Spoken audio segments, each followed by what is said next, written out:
The night the transformer exploded 3 miles outside of Harlan Ridge, Kansas, Vera Cole sat alone inside a converted windmill, watching her neighbors' houses go dark one by one across the flat winter plain, while every light in her stone tower remained steady and bright, exactly as she planned for 3 years while the entire town called her obsessed, impractical, and worse.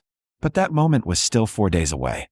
3 years earlier, Vera had stood in the gravel parking lot of the county clerk's office holding a deed to the most ridiculous piece of property anyone in Harlan Ridge had ever purchased. An abandoned grain windmill, 40 feet tall, built in the 1930s and left to rust for decades after rural electrification made it obsolete. The wooden blades were gone, the pump mechanism destroyed.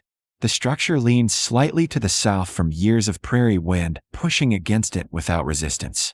"Why would you buy that?" the clerk had asked, not unkindly, just genuinely confused. Vera didn't answer because the truth sounded too strange to say aloud. She had watched her grandmother die during a 3-day power outage when life support equipment failed and backup generators ran dry. She had listened to officials promise it would never happen again, and she had stopped believing in promises. So instead of explaining, she hired an engineer from Wichita who specialized in historical restorations and told him something nobody in Harlan Ridge could understand. She wanted to convert the windmill into a working electrical generator powerful enough to sustain a full household indefinitely, independent of the grid. The engineer studied the structure for 2 hours before finally nodding. "It's possible," he said carefully, "but it won't be cheap or simple." Vera met his eyes without hesitation. "I didn't expect it to be." The work began in early spring. First, structural reinforcement, steel bracing welded inside the deteriorating frame, the base anchored with fresh concrete poured deep enough to hold against 100-mile-per-hour winds. Then the exterior restoration. Stone quarried from a closed limestone mine 40 miles away, cut into curved blocks and fitted around the cylindrical frame until the windmill looked less like industrial equipment and more like a medieval tower transplanted onto the Kansas plain.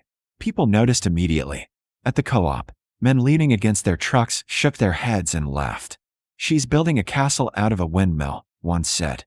Another replied, "What's she planning to do? Defend it from invaders?" Inside the diner, the comments sharpened. "Waste of money," someone muttered. "Power company's been reliable for 50 years. What's she so afraid of?" But Vera kept working. She installed modern turbine blades designed for low wind efficiency, custom-built to fit the old frame. She ran electrical lines down through the stone walls into a control room at the base, where battery banks and inverters transformed wind power into steady household current. She sealed every gap, insulated the interior, and built living quarters inside the tower itself, a spiraling design with a kitchen, sleeping loft, and workshop space, all powered entirely by the spinning blades overhead. By the second year, the mockery intensified because Vera's windmill had become impossible to ignore. It rose above the flat land like something out of a storybook, visible for miles, its blades turning constantly even when the air felt still everywhere else. And worse, she had disconnected from the power grid entirely, canceling her electric service and refusing to pay for infrastructure she no longer used. The utility companies sent letters warning that reconnection fees would apply if she changed her mind. The town council debated whether her structure violated zoning ordinances. Neighbors speculated openly about what kind of paranoia drove someone to spend that much money avoiding a system that worked perfectly fine. "She thinks the world's ending," someone said at the gas station. "She thinks she's smarter than everyone else," another added. Vera heard it all and said nothing. She tested her systems, monitored output, adjusted the turbine angles for maximum efficiency. On calm days when the wind dropped, her batteries held enough charge to sustain full power for 72 hours. On windy days, the surplus fed back into storage until every cell reached capacity. The system didn't just work, it thrived. Her younger sister, Caroline, visited one afternoon in late autumn and stood in the windmill's main room, staring at the walls lined with monitoring equipment and backup systems. "You really think something's going to happen, don't you?" Vera glanced up from the inverter she was calibrating. "I think infrastructure fails eventually. Always has, always will. But not here," Caroline said. "Not in our lifetime." Vera tightened a connection and straightened slowly. "People said that before the Dust Bowl, before the floods in '93. Before the grid collapse in Texas 2 years ago, she met her sister's eyes. The question isn't if it fails. It's whether you're ready when it does. Caroline left shaking her head, and Vera returned to her work. By the third winter, the windmill had become a fixture people stopped questioning outright, though the jokes never fully disappeared. Vera Cole and her tower. The woman who didn't trust electricity. The paranoid survivalist spinning alone in the wind. And then, on a Thursday night in January, the temperature dropped to 14 below zero. The wind picked up to 40 miles per hour, and somewhere outside of town, a transformer carrying power to 300 homes overloaded, sparked, and exploded in a burst of light that left the entire region dark. Everywhere except one stone tower, where the blades kept turning, the lights stayed on, and Vera Cole finally stopped being the punchline. The cold came fast after the power failed, not gradually, but like something hunting, slipping through walls and window seams, finding every weakness in houses built for comfort instead of endurance. Within 2 hours, thermostats across Harlan Ridge dropped below 60 degrees.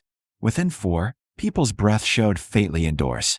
And by midnight, when the utility company's recorded message admitted repairs could take days, not hours, panic began to spread through a town that had never imagined being cold in their own homes. Vera heard the explosion from inside the windmill, a distant crack followed by the faint glow of electrical fire on the horizon. She walked to the narrow window facing town and watched the lights vanish block by block, a slow cascade of darkness spreading across the plain. Then she checked her own systems. Battery charge at 92%. Turbine output steady. Interior temperature holding at 68 degrees exactly. She brewed coffee on her electric kettle and sat down to wait. The first knock came just after dawn. Vera descended the spiral staircase and opened the heavy wooden door to find Paul Hendricks standing outside, his coat pulled tight, his truck idling behind him with frost coating the windshield. "Power's out across the whole county," he said, his voice tight. "Utility says 3 days minimum, maybe longer if they can't get parts in this weather." Vera nodded slowly. "I heard the transformer go." Paul glanced past her into the windmill's interior, where warm light glowed against stone walls. "Your power's still on." "It is." "How?"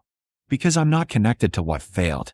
He stared at her for a long moment, and she saw the understanding settle into his face, the realization that every joke he'd made, every time he'd shaken his head at her work, had been wrong. "People are going to need help," he said quietly. "I know." By mid-morning, word had spread. Vera Cole's windmill still had power. Full power. Heat, lights, everything. And while most people stayed home trying to preserve warmth, a few began making their way out to her property, not as visitors, but as refugees. Caroline arrived first with her 2 kids bundled in blankets, her voice shaking. "Our house dropped to 40 degrees overnight.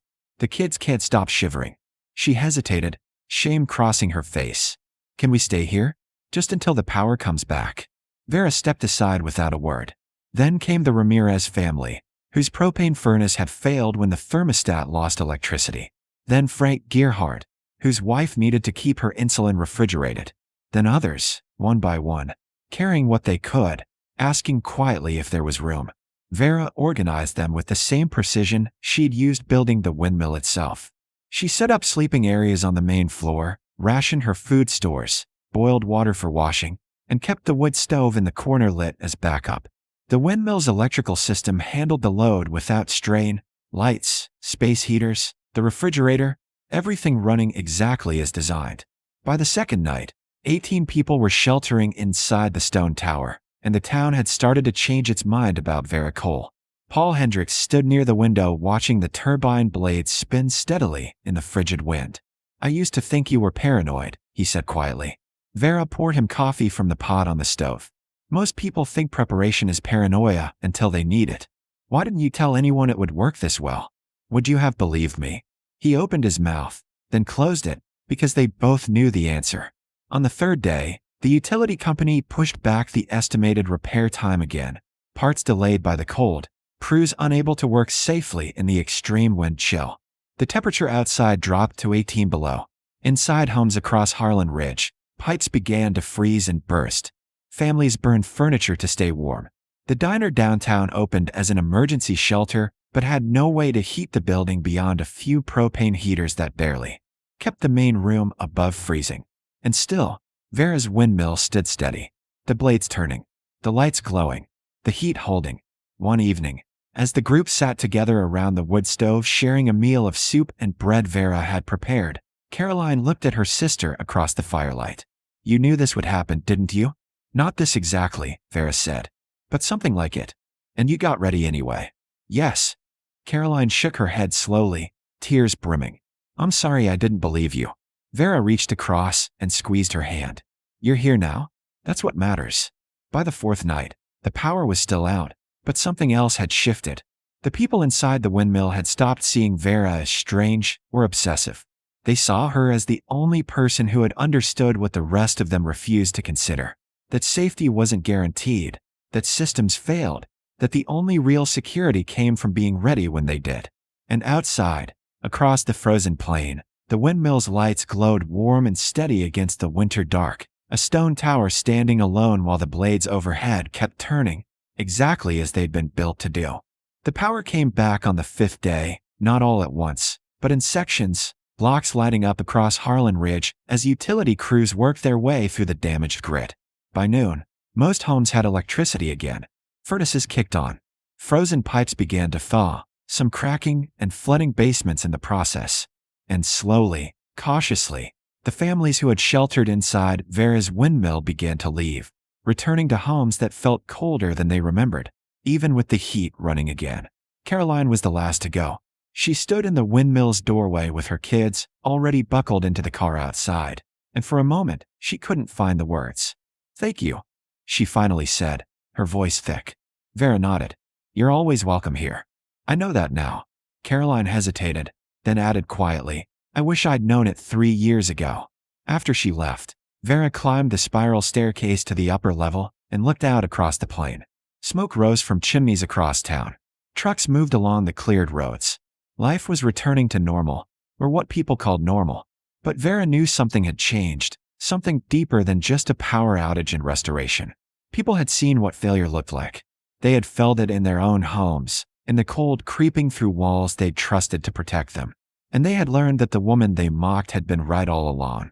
The call started that afternoon. Paul Hendricks first, asking if Vera would be willing to consult on a backup system for his ranch. Then the Ramirez family, wondering if she knew anyone who could install a small wind turbine.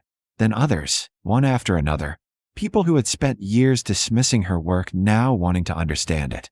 Vera answered each call with the same quiet patience she'd shown while building the windmill.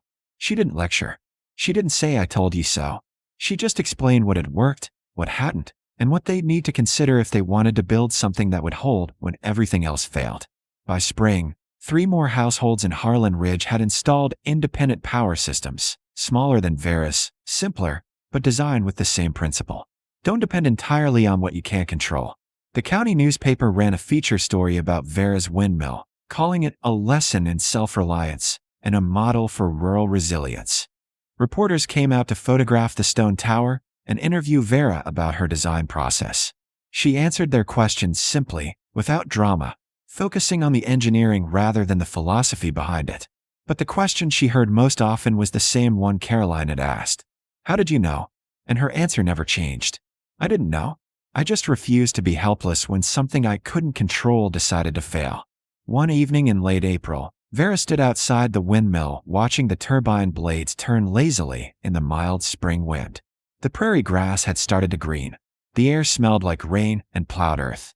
And across the flat land, lights glowed from farmhouses in towns that had been dark 5 months earlier, fragile and temporary, sustained by a grid that would fail again someday. But here, on this small piece of Kansas plain, one stone tower stood independent. Its blades turning. Its systems ready. Not fighting the world, just refusing to depend on it. Paul Hendricks drove up the gravel road and stepped out of his truck, a rolled set of blueprints under his arm. "Got a minute?" he asked. "Always." He spread the plans across the hood of his truck, a design for a community microgrid, a shared backup system that could keep essential services running if the main power failed again. "We want to do this right," he said, "and we need your help." Vera studied the plans carefully, tracing the lines with her finger, checking the load calculations and redundancy systems. Then she looked up and nodded. "This could work." You'll help us build it? Yes. Paul smiled, a little sheepish, a little grateful. Funny how things change. Vera rolled up the blueprints and handed them back. People don't change. They just finally see what was always true. He drove away as the sun dropped toward the horizon, and Vera climbed back inside the windmill. She checked the battery charge, full. She adjusted the turbine angle for the shifting wind. She brewed tea and sat by the window watching the sky turn amber and purple above the plain. The town had learned its lesson the hard way, and some of them were learning it still. But that was how it always worked. Preparation looked like paranoia right up until the moment it became survival. And by then, the only people left standing were the ones who'd built something strong enough to hold. Vera sipped her tea and listened to the steady hum of the generator overhead, the sound of blades turning in the wind, producing light and warmth and power from nothing but motion and foresight, and 3 years of work nobody believed she needed. Until the night the lights went out, and her stayed on.